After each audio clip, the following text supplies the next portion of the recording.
There was New Hampshire Bishop. All right, so now here we have. You're going to love this one, right? So this is from the Associated Press. Not exactly a right-wing outfit here. New Hampshire Bishop warns clergy to prepare for new era of martyrdom. And there's a picture that's from Associated Press from over the weekend.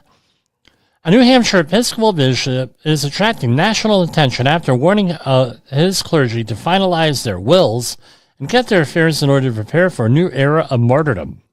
Bishop Rob Hirschfeld of the Episcopal Church of New Hampshire made his comments earlier this month at a vigil honoring Renee Good, who was fatally shot on January 7th behind the wheel of her vehicle by a U.S. Immigration and Customs Enforcement officer.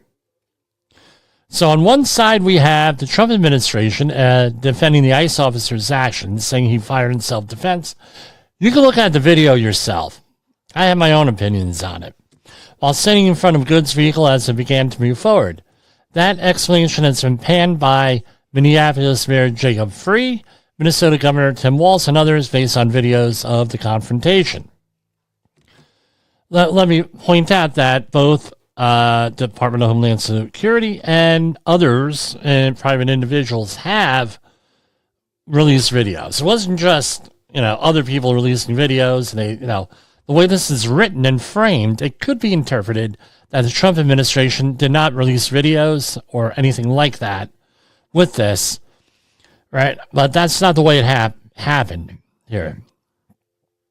Hirschfeld, the minister, the bishop's speech cited several historical clergy members who have risked their lives to protect others, including mentioning New Hampshire seminary student Jonathan Daniels, who was shot and killed by a sheriff's deputy in Alabama while shielding a young black civil rights activist, 1965. I find it bizarre. I really do find it bizarre that they wouldn't mention the most, I don't want to say famous, but the most well-known civil rights leader that was, that had violence done on him, who was assassinated. Who could that be? Who could that, I don't know, who could that be, huh? Can we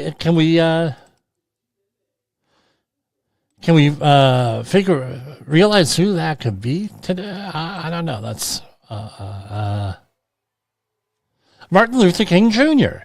So I find it bizarre that someone would say this on the 2 days before we commemorate Martin Luther King's life and his work on today is Monday, January 19th, but they have a whole thing here about martyrs and Christian martyrs, and they don't mention the most well-known Christian martyr in United States history, which was Martin Luther King Jr. I just find it outright bizarre with that. Right? I hope, I don't know. I've asked them to get their affairs in order to make sure they have their wills written and everything else. So I'm going to tell you what, and I've been saying this all along. The people who go out there and who rile people up. So, for example, somebody who, during the Good incident for Miss Good, who said, "Drive, baby, drive." She's not really facing any consequences here, at least not yet, for you saying that, egging someone on, or as we say up here, or instigating the incident, helping that. And I'm sure when somebody pulls a gun out on you and you're Miss Good, now maybe the right thing to say was stop the car, put it in park, and since this was like a 2008 Honda Pilot, right? I don't believe that they had, I think they still had keys. No, take the keys out of the ignition, put it on the dashboard, put your hands up. Something like that. You don't, drive, baby, drive. So here we have this guy here, Hirschfeld, saying, you got to go out there and risk your lives, and this is going to be, right? And with that, and expect to get killed. My question is this. Is Hirschfeld going to go out there? My question is Hirschfeld going to go out there and risk his life here? That's my question, because apparently his flock The people if he's bishop, these are the people who he's immediately supervises. Will go out there.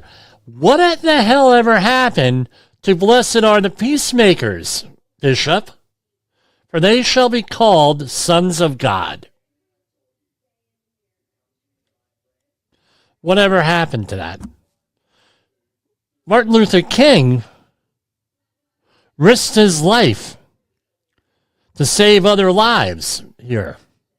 Risked his life to accomplish a mission. What's your mission? That's my question for you. What's your mission? To go and rile people up and everything? What about calls for peace? How about a forum for understand? Why is the first weapon in your arsenal confrontation? What are you trying to prove? Maybe how's this? How's this for an idea? If you're a bishop, you're pretty high up in the Anglican Church, it's my understanding. And let's talk about the Evangelical Lutheran Church in America, one of the largest Protestant organizations, churches, denominations.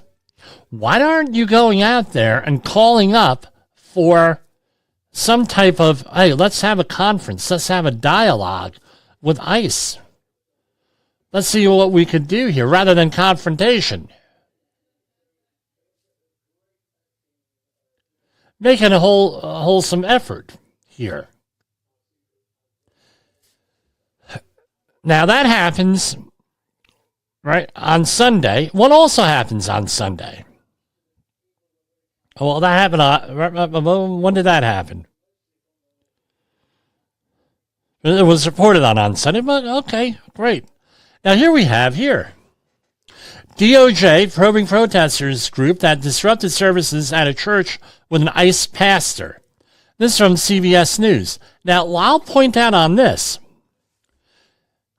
As of this broadcast, that hasn't been proven whether there was a minister that had a broadcast, that had a ICE, a member of ICE or not, employed by ICE or not. That hasn't been proven one way or another. But apparently there was a report that a minister at City's Church in St. Paul, Minnesota, is in ICE or employed by ICE in some way. So they were allegedly, and I haven't seen the videos here, and there are videos. There are videos of several dozen people, right? So this is a live stream video posted on the Facebook page of Black Lives Matter Minnesota. One of the protest organizers shows a group of people reportedly a couple dozen here or more, interrupting services at the city's church in St. Paul by chanting ICE out, quote unquote, and, quote, justice for Renee Good, end quote. Protesters allege that one of his church's pastors, I'm not going to mention the person's name, also leads a local ICE field office overseeing the operations that have involved violent attacks and illegal arrests. Right.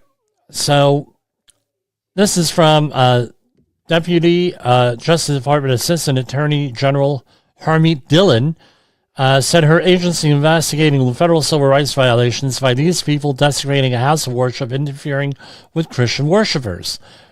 A house of worship is not a public forum, and this is all a quote from her, for your protests, is a space protected from exactly such acts by federal criminal and civil laws, she said on social media. And it goes on and on and on. Nakima Levy Armstrong, who participated in protests, leads the local grassroots civil rights organization Racial Justice Network, dismissed the potential DOJ investigation as a sham, a distraction from federal agents' actions in Minneapolis, St. Paul.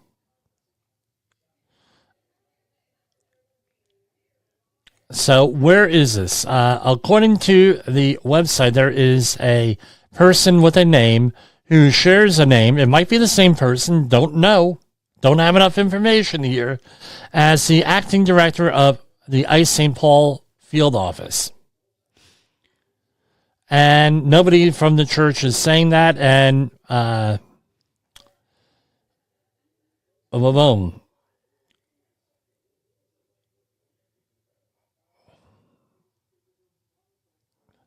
And, you know, you can watch news, what's going on there. Again, based on some of the commentary I've heard on this today,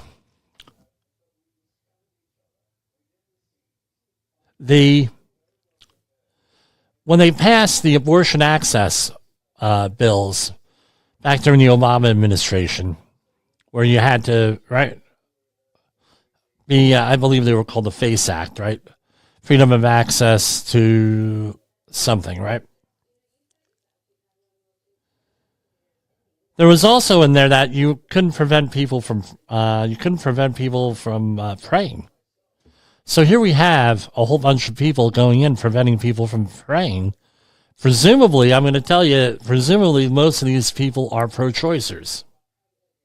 So maybe the law that they were involved in passing might be used against them here with this, dealing with the houses of worship. And that's one of the avenues that reportedly the DOJ is looking at.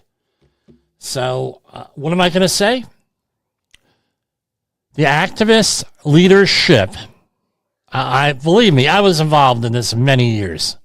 The activist leadership is going out there and encouraging people to possibly break the law.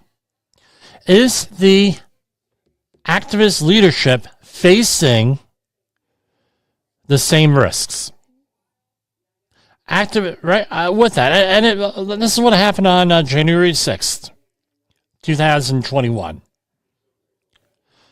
The leaders of those groups face no repercussions. Whoever came up with the bright idea of going invading or doing whatever we want to call it on the Capitol face no consequences. It's the pawns that do. What are you to these people? I'll tell you what you are. I'll tell it. No, you are. You're a walking ATM machine, and you are a foot soldier. You have to be smart enough here to realize that, because these people really often don't care about what they're doing. They're there on a mission. Some of them we feel is a mission from God or someone else, and we're going to go and we're going to get riled up and do things. Like one of my favorite yeah. One of my favorite movies had said, all right, a riot is an ugly thing, and once you get it started, it is very difficult to get it stopped. Or something along those lines. Can't do it. Now, you know, these people have an on button, not an off button. Now, let's talk about both sides here with this. You have on the one side, you have ICE, and on the other side, you have a conglomeration of groups from Black Lives Matter to Democratic politicians, governor, mayors, and everything else. You have all the other fraud going on there, allegedly, in Minnesota. And you have the DA and the Department of Homeland Security here through ICE enforcing court orders, detainers, not a warrant. This is more than a warrant. These are court orders to deport certain people. They're bad people. 7 out of 10 is a statistic that someone gave today, are real bad people. The other 3 out of 10 are, meaning that they're convicted of something. The other 3 out of 10 are not convicted of something, or they're suspected members of a group that are terrorist groups and things of that nature that are on there. And some of them obviously are innocent people that I guess right when you do a whole long sweep, you're going to get the innocent people and guilty people along with it. Now, what's my point here with this? You have all these folks out there with it, and on the other end, Do I have a point? Those are the two sides. Politics makes for strange bedfellows. Both sides know that the other side may be acting in the extreme in one way or another. We know that. If you know that one side is, whatever side you're working is going to work in the extreme, what I would suggest you do what I said back in October. The minute that there is trouble coming, you get the hell out of there. It's happened to me where I was at political demonstrations with the Tea Party movement. The original Tea Party, 2009, 2010. We go out there, and there's agent provocateurs. There's people out there who are all excited. Rah, rah, rah. And they start, oh, well, we're going to do... And I said, look, if you're going to advocate for doing illegal shit, I'm out of here. Goodbye. Well, we're advocating for doing illegal shit. Okay, see ya. I'm not going to change their mind. You think they're going to be the ones who are... They're the ones with the money who are going to hire the attorneys. They're savvy enough to get them out of situations. Get the hell away from them. Stay the hell away. It's just like the tax protest movement. Well, the tax protesters. You know that the government treats tax protesters worse than murderers? Don't believe me? Look up the name Irwin Schiff. Go ahead. There was a movie in early 2010s, late 2009s the name escapes me. It was on tax. Aaron Russo was the star of it. It was a documentary. He was dying of cancer. Aaron Russo.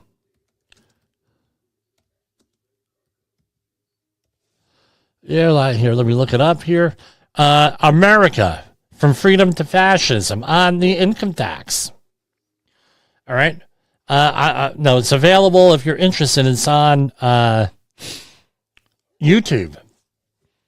Pointing out that some people were under were being convicted criminally for evading taxes, and they were tax protesters. And the jury let them off. But guess what? They were off on criminal stuff. They weren't off on the civil penalties. The IRS came back and convicted them on the, or DOJ, I should say, convicted them on the criminal penalties. Civil penalties. So all the idiots that were out there, and I knew a couple of them. I don't know them anymore. I don't know what happened to them. They're out there, oh yeah, don't pay income tax because of this movie. It's like, what? Are you nuts?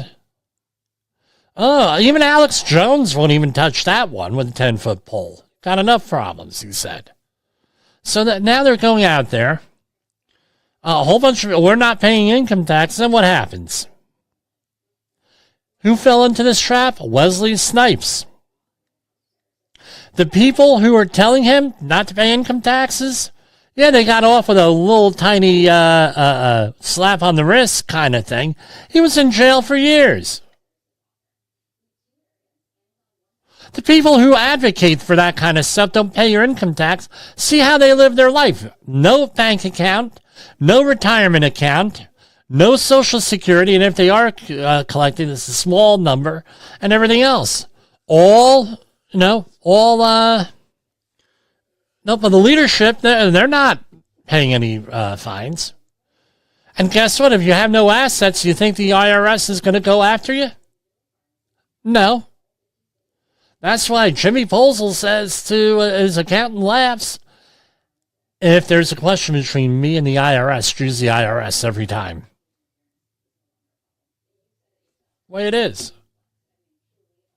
So this is like the same thing. Everyone's got to calm down. Everybody's got to go out there and get along. This is not a good path to long-term peace and prosperity. It's a recipe for disaster.